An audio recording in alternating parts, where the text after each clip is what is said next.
Welcome to Yachting International Radio. You're with Karine from the Crew Coach on your mental health. So last week I posted a story on my Instagram page asking crew what did they want to learn more about. And their answers were largely around how do you support someone who's grieving.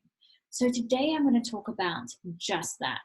Now, I'm sure most of you would have had the thought of what happens if I say the wrong thing? What happens if I upset them even further? Or maybe it's best not to say anything at all. So today I'm going to give you the do's and the don'ts associated with consoling someone. But before I do, I'm going to give you the 5 distinct stages of grief so that you can better understand what someone else is going through. Now, there's a famous psychiatrist, Elizabeth Kubler-Ross, and she came up with those 5 stages as well as a very good definition of grief.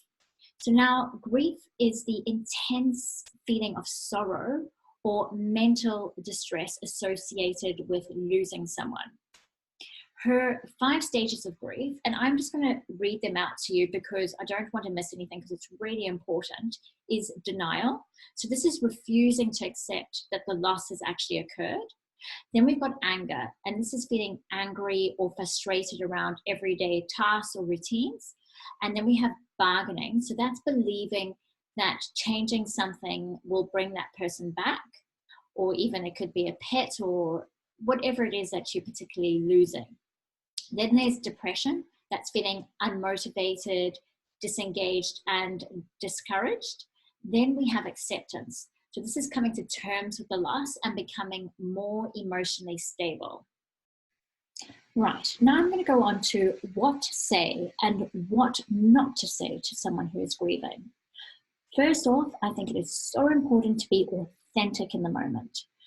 So because you're not the one experiencing the grief doesn't mean that you're not going to get emotional. If you feel an intense sadness or get upset or feel like crying, I think it's important to do so because this is normalizing what the other person is going through and is going to build a more authentic and real connection.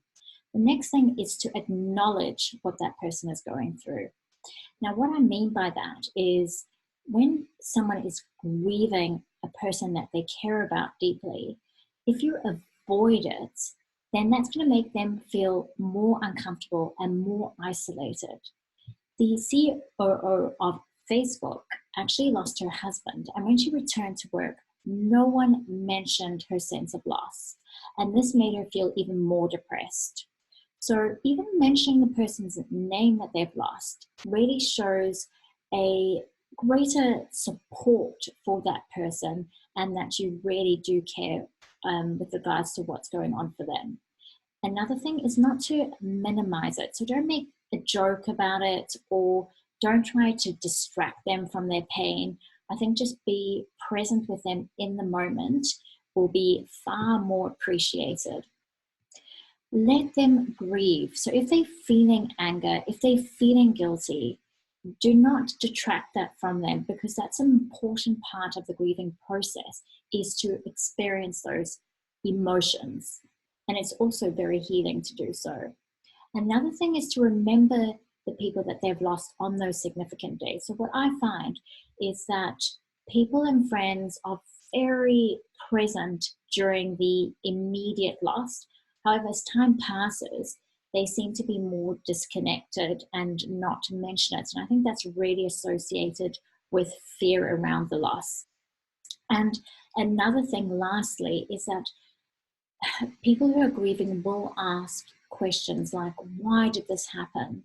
And this is also a very normal process of grieving. Don't dismiss it by saying it's God's will or anything like that. I think just let them talk and be present in your listening. And I think that's just a really caring way of consoling someone who's experiencing grief. Anyway, that's all from me. And thank you for joining Yachting International Radio. Until next time, take care. Bye-bye.